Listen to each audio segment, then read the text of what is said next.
eu quero voltar um pouco na história, para a gente começar a nossa conversa aqui. Foi no dia 30 de dezembro de 2022, depois de eu fazer uma cobertura das eleições e das pós-eleições, né, aquela confusão que foi depois das eleições, absolutamente exaustiva na Jovem Pan. Para quem lembra, eu fazia 2 programas por dia, eu entrava no Morning Show, depois fazia Pingos News, fora outras apresentações e etc. Ainda fazia live de vez em quando. Então, um belo dia, dia 30 de dezembro de 2022, eu faço aniversário no dia 29 de dezembro, então foi o dia seguinte, eu acordei com a notícia de que todas as minhas redes sociais haviam sido bloqueadas. Depois eu soube que minhas contas bancárias também tinham sido bloqueadas e meu passaporte brasileiro tinha sido cancelado. Alguns dias depois, eu saí da Jovem Pan, vocês sabem disso, e eu não foi tanta surpresa para mim, porque já havia meses que eu avisava que um expurgo dos patriotas viria. E naquele momento, com todo mundo cabisbaixo, todo mundo broxa, né, sem esperança, eu sentei e tracei um plano mesmo, com princípio, meio e fim, etapas. Eu tenho essa característica de ser exageradamente organizado, né?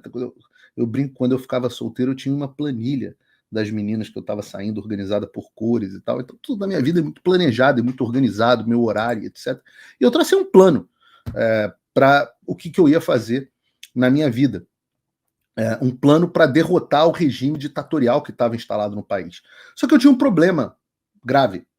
Eu tinha percebido que o Brasil tinha virado uma ditadura, mas muitas vezes as pessoas comuns não tinham essa percepção de que o Brasil era uma ditadura. Aliás, não só as pessoas comuns, não só a Dona Maria, não só o afegão médio, mas também as autoridades públicas, né? Estou falando de deputados, senadores, falavam, não, esse é um momento de tensão, vai passar, não sei o quê. Eu falei, ditadura não tem marcha ré. Sem dúvida, o pior de todos era a comunidade internacional, que não tinha nem ideia do que estava acontecendo no Brasil. E aí a gente passa a ter um problema, porque é impossível a sociedade resolver um problema sem saber que ele existe. E aí é que está. Se você não tem liberdade de expressão, você não consegue sequer saber que os outros problemas existem. A esquerda avança. E o que você tem feito? Eles têm estratégias, ideologias, o controle da mídia, das universidades, das escolas, do mercado financeiro. E nós? Será que vamos resistir passivamente? Eles estão em todos os lugares. Nas escolas, nos filmes, nas redes sociais. E eles querem silenciar você. Não é hora de recuar. É hora de se armar. É hora de se armar com conhecimento. Eles estão moldando o futuro. Que mundo que você quer deixar para os seus filhos e netos? Chega de ser vítima. Você pode se blindar, e eu vou te mostrar como. 10 módulos, uma imersão na guerra cultural que estamos vivendo. Uma chance de lutar de volta. Eu estou convocando você. Esse é o chamado para os verdadeiros patriotas. Não for por você, que seja pelo Brasil. A esquerda não descansa, e nem nós. A tempestade está aqui, e é hora de se preparar para a guerra. Não é um simples curso, é um chamado à resistência. Conhecimento é a sua arma. Carregue-a agora.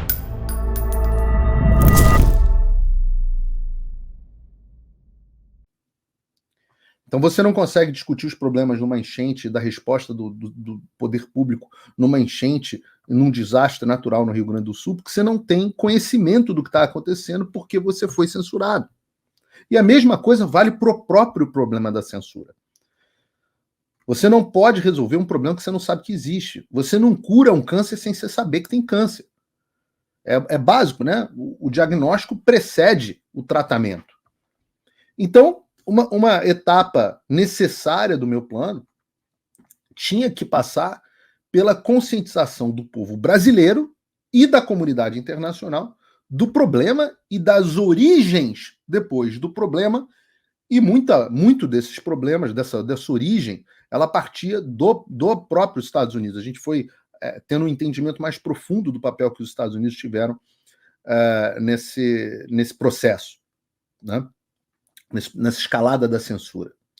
Então, para aumentar a conscientização nacional, eu tive que fazer algumas coisas. Eu tive que voltar a ter voz, era uma delas, né? Então eu criei conta no Rumble, criei conta no Locals, que hoje estão bloqueados, mas eu criei na época, fiquei um criador muito grande. Passei a me comunicar com mais de 100 mil pessoas diretamente por e-mail. Foi uma grande vantagem do Locals, porque ele fechou o Locals, mas eu tenho o e-mail de todo mundo que estava lá, e essas pessoas recebem os meus e-mails. E eu criei o Paulo Figueiredo Show, passei a transmitir o Paulo Figueiredo Show por mais de 8 canais e permiti corte à vontade.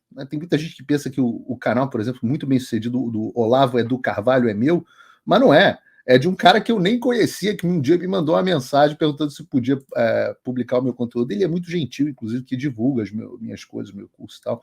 Um abraço aí para ele. Mas ele tem um canal dele, tá ganhando dinheiro dele. Eu espero que esteja bem, né? O fato é que, graças a isso, o Paulo Figueiredo Show, hoje, a cada edição, a gente atinge mais de 1,5 milhão de pessoas, que é mais do que eu atingia, muitas vezes, nos pingos nos is.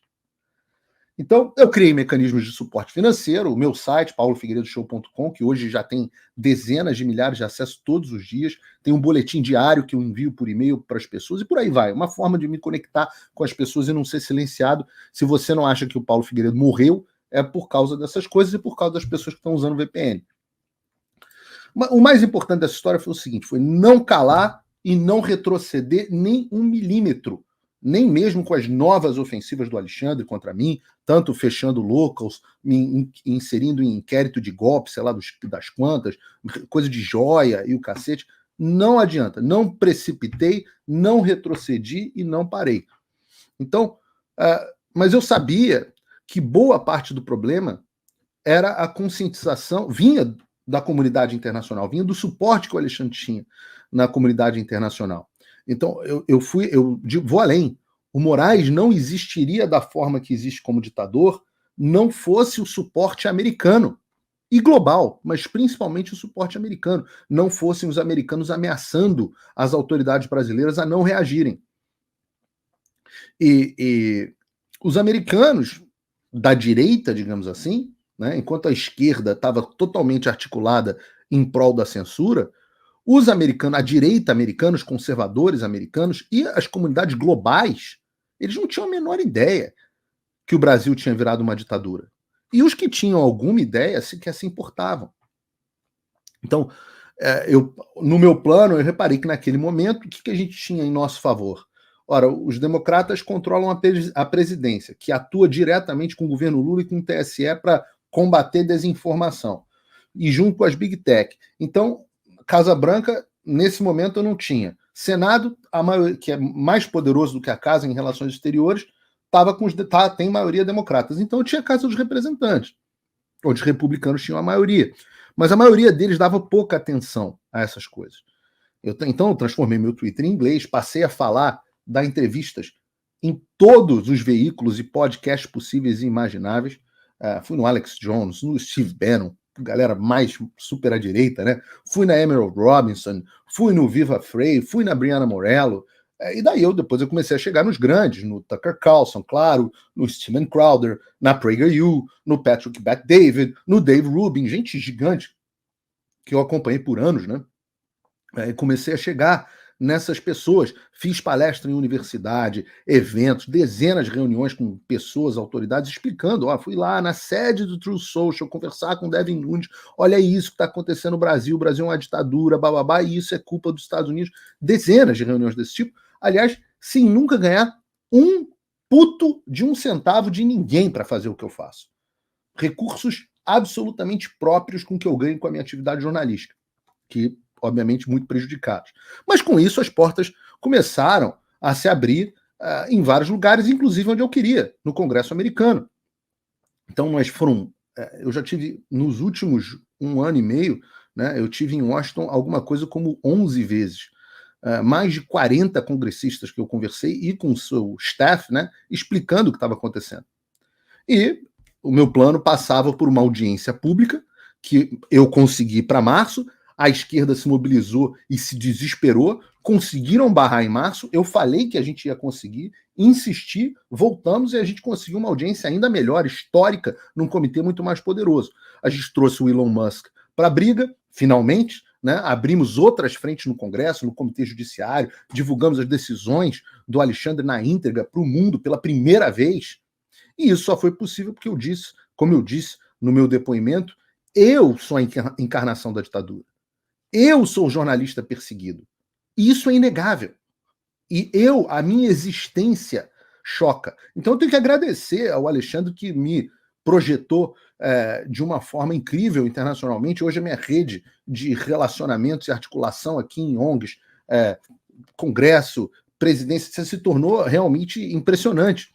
E isso é graças ao Alexandre. Ninguém me receberia se eu não tivesse o lugar de fala que ele me concedeu. E eu digo que isso é só o começo. Vem muito mais coisa por aí, nos Estados Unidos, em outros países onde eu vou avançar. A gente abriu uma nova frente no Senado agora, que a gente espera que tenha maioria republicana no ano que vem, né? A gente espera uma maioria republicana no ano que vem para o Senado. Vou até botar aqui na tela para vocês uma projeção do 270 to Win, que é um site que faz projeções.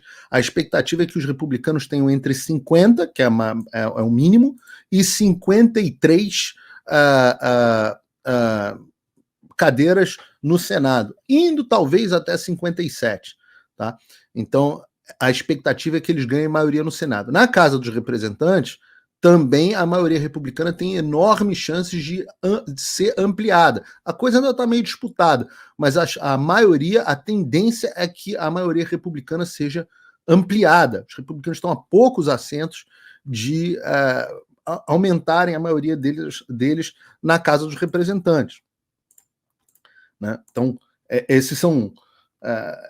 agora, é óbvio, né? Enfim, talvez, né? É óbvio que o mais importante dessa história toda seja a vitória do Donald Trump, que vocês devem estar vendo, tá abrindo, assim, em todas as projeções, ele está com uma imensa vantagem. Ainda é uma corrida, tem muita coisa para mudar, mas as coisas estão com uma cara boa. Talvez o Alexandre receba ainda algumas surpresas, e eu não posso antecipar todas, né? Mas que vão culminar, como isso eu já posso antecipar, como disse a deputada Maria Salazar na entrevista dela, isso tudo vai culminar em um projeto de lei, e a gente vai voltar sobre isso. Vai voltar a isso. Então, eu posso dizer o seguinte a vocês: o clima mudou nas duas frentes. O trabalho foi concluído, não concluído, mas foi bem sucedido. Houve a conscientização do Brasil e houve a conscientização do mundo. O brasileiro comum, hoje, sabe que o Brasil é uma ditadura. E se você tem alguma dúvida a respeito disso, eu faço referência a essa pesquisa que foi publicada nessa semana, feita pela Genial Quest, que mostrou que a maioria dos brasileiros acredita que o ministro Alexandre de Moraes do Supremo Tribunal Federal está passando dos limites nos últimos anos.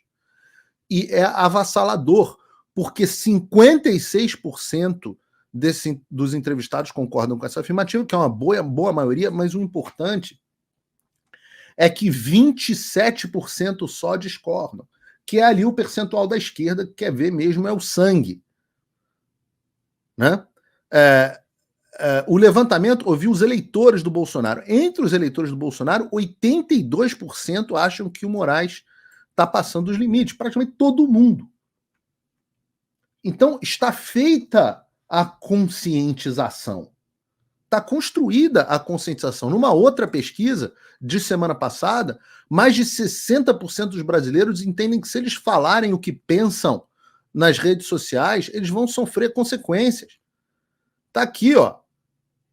Só 32% acham que podem falar ou escrever o que pensam, que são da esquerda. É a esquerda, pô. A esquerda pode falar o que pensa nas redes sociais, mais ou menos, e a gente vai entrar nisso daqui a pouco. Mas a esquerda, em um modo geral, está batendo palma, está feliz com o que está acontecendo. Agora, o resto do país percebe que o Brasil é uma ditadura, que o Brasil está passando os limites. Isso aqui é o resultado de muito trabalho. O Brasil percebeu. Você sente isso? A censura, a perseguição, o medo que se espalha como uma sombra sobre as nossas vidas? O fim da América, do Brasil e do mundo como conhecemos já está em andamento. Eu avisei. E enquanto muitos fechavam os olhos, o caos que eu avisei que viria começou a se desenrolar diante de nós, mais rápido e mais devastadoramente do que a maioria acreditou. Quando eu lancei o fim da América e do mundo como conhecemos, muitos duvidaram e houve até os que zombaram.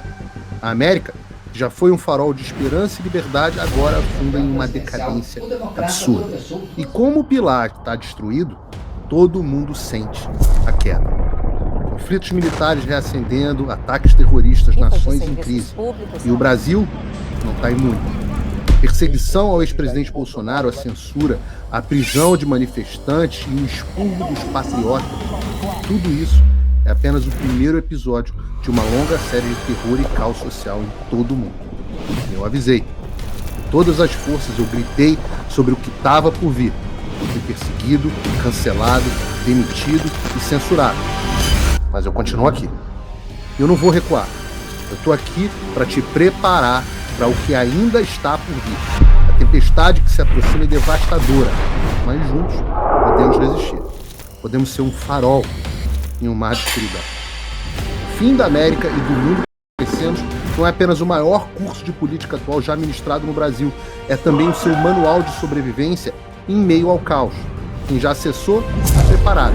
Quem se formou, sabe o que está por vir e já está reagindo. Eu estou abrindo talvez uma última turma desse que se tornou o maior curso de política atual do Brasil, com 5.000 alunos. Porque quanto mais pessoas se prepararem, mais nós teremos a chance de vencer. Clique no link agora. A tempestade já chegou. E a hora de sabermos como sobreviver é agora. Porque quando o mundo desmoronar, a informação terá a sua maior defesa. Só o conhecimento liberta e cidadãos informados não são escravizados. Clique no link e faça parte do grupo de mais de 5.000 sobreviventes. Estamos te esperando.